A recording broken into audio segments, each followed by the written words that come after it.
تو یہی تو پیغمبر نے کہا تمہاری حالت اتنی بری ہو جائے گی، تم برائی کو نیکی سمجھو گے، نیکی کو برائی سمجھو گے، اس وقت کیا کرو گے؟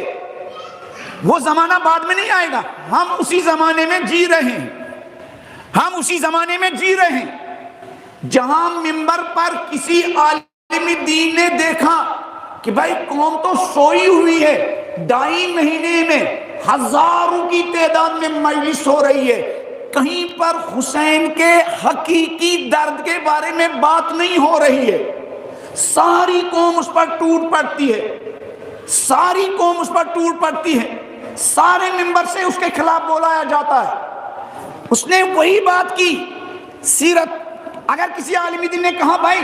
اگر آپ رسموں کے بارے میں بے قرار بے چین ہوتے ہو، ناموس نبی کے بارے میں کیوں نہیں بے چین ہوتے ہو؟ حسین ناموس نبی کے لیے بے چین تھے، اسی لیے اہل بصرہ کو خط لکھا تھا کہ اہل بصرہ تم کھڑے کیوں نہیں ہوتے ہو، میرا ساتھ کیوں نہیں دیتے ہو؟ فَإِنَّ السُّنَّةَ قَدْ أُمِّتَتْ، نبی کی سنت پامال کی گئی ہے، وَالْبِدْعَةَ قَدْ أُحِيَّتْ، لوگوں بدعتیں سر اٹھا رہی ہے، تم جاگتے کیوں نہیں ہو؟ اگر آج کسی عالم دین کی زبان پر یہی حسین کا جملہ اردو زبان میں ہے، لکھنوی ادب میں ہو، تو اس کو آپ ایجنٹ کہتے ہیں، عزاداری مخالف کہتے ہیں۔ یہ اہل بصرہ کے نام جو مولا نے خط لکھا تھا نا، چونکہ ہماری مجلسوں میں ادھر ادھر کی باتیں تو ہیں، حسین ہماری مجلسوں کا سیلیبس نہیں ہے، حسین ہماری مجلسوں کا نصاب نہیں ہے، حسین ہمارے سخنرانوں کا خطیبوں کا کیا موضوع گفتگو نہیں ہے، ادھر ادھر کی باتیں کر کے قوم جذباتی ہو گئی ہے، ان کے جذبات سے کھیلا جا رہا ہے، کسی کے اندر یہ جرات نہیں ہوتی ہے بھائی ذرا ان 10 دنوں میں حسین علیہ السلام کی 10 باتیں بھی ہمیں سناؤ، تاکہ اگر ہمیں باہر جا کر کسی نے پوچھا ذرا جس حسین کی تم 2.5 مہینے عزاداری کرتے ہو اس حسین کی 10 باتیں ہمیں بھی سناؤ۔ کتنے قوم کے جوان، کتنی قوم کی بیٹیاں ان مسلمس کو نان مسلمس کو حسین کی 10 باتیں بتا سکتی ہے، وہ باتیں جس سے آج بھی ہندو نوجوان، ایک ہندو بیٹی کیا انسپائر ہو سکتی ہے کہ یقیناً حسین انسان کا رہنما۔ بتا سکتے نہیں بتا سکتے؟ آزاداری کو خطیبوں اور شاعروں نے گھیر کے رکھا ہے، حسین ہے ہی نہیں مجلسوں میں، حسین کے خطبے ہیں ہی نہیں مجلسوں میں، حسین کی حدیثیں ہیں ہی نہیں مجلسوں میں، تشنلب حسین کے خطبے ہیں ہی نہیں مجلسوں میں۔ ابھی اتنا عرصہ گزرنے کے بعد قوم کو یہ پتہ نہیں۔ میں لاسٹ ٹائم گجرات میں تھا، میں نے مولا حسین کے شب عاشورہ کے خطبے کو طالب علمانہ انداز میں گفتگو کی تو 40 سال عزاداری کرنے والا ایک بزرگ آیا، کہا مولانا 40 سال سے میں عزاداری کر رہا ہوں، مجھے آج پتا چلا کہ مولا حسین نے شب عاشورہ اپنے اصحاب کے درمیان تشنہ لبی میں خطبہ دیا تھا، مجھے تو آج پتا چلا۔ آپ کو پتا ہے؟ اس لیے کہ ہمارے کو ٹائم دیتے ہیں، حسین کو ٹائم، ہمارے کو ٹائم دیتے ہیں۔ آئیے بولیے، شاعر کو بھی، نوا خان کو بھی، مجھ جیسے حقیر طالب علم کو بھی، لیکن کوفیوں نے بھی حسین کو سنے سنا تھا۔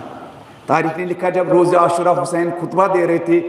لشکر عمر سعد کے مقابلے میں، ڈیٹیلڈ وہ خطبہ ہے، ایھا الناس اسمعوا قولی ولا تعجلوا حتی اعظکم بما هو حق لکم علی، تو وہ شور بجا رہے تھے، شور مچا رہے تھے، دف بجا رہے تھے۔ آج دف تو نہیں بجا رہے ہیں، آج ہم شور تو نہیں، آج تو ہم دف نہیں بجا رہے ہیں، ڈول نہیں بجا رہے ہیں، سیٹیاں نہیں بجا رہے ہیں، لیکن رسمیں اتنی زیادہ ہے، رسموں سے اس قوم کو کیا فراغت ہی نہیں ملتی ہے کہ وہ حسین علیہ السلام کا کلام حسین ہی کی زبانی سنتے۔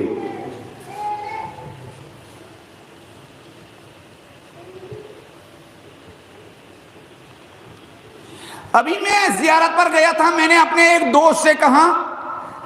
کہ مولا حسین کے خطبات پر 2 قسم کی کتابیں لکھی گئی ہے، ایک امام دانشنامہ امام حسین کی انسائکلوپیڈیا 11-12 ویلیوم ہے، اور ایک اور کتاب ہے مولا حسین علیہ السلام کے بارے میں۔ میں نے کہا ان دونوں میں سے کس کو لاؤں؟ 12-13 ویلیوم ہے۔ کہا کتنا اچھا ہے دونوں قسم کی کتابیں انسان کی لائبریری میں ہو، ایک میں کچھ ڈیٹیل ہے دوسرے میں کچھ ڈیٹیل ہے۔ 12 جلدیں مولا حسین کے خطبات و سیرت کے بارے میں کیا لکھی گئی ہے، کام ہو رہا ہے۔ جن لوگوں کو پتا ہے حسین ہمارے لیے کتنا امپورٹنٹ ہے، وہاں بڑے بڑے ادارے حسین علیہ السلام کے خطبات پر، فرموبات پر، سیرت پر کام کر رہے ہیں۔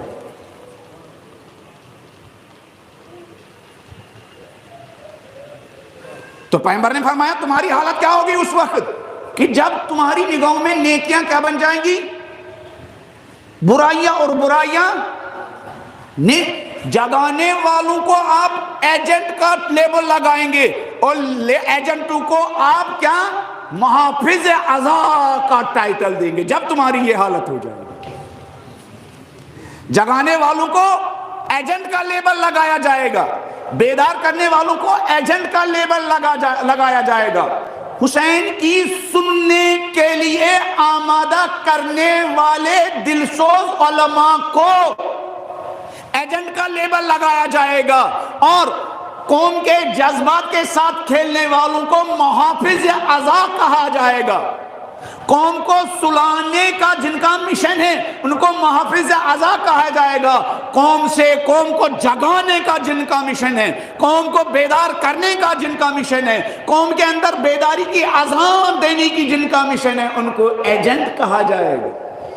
ان کے لیے راستوں سے، گلیوں سے گزرنا مشکل اور دشوار ہو جائے گا، مگر ان کے اندر اتنی جرت ہوتی ہے، ہمت ہوتی ہے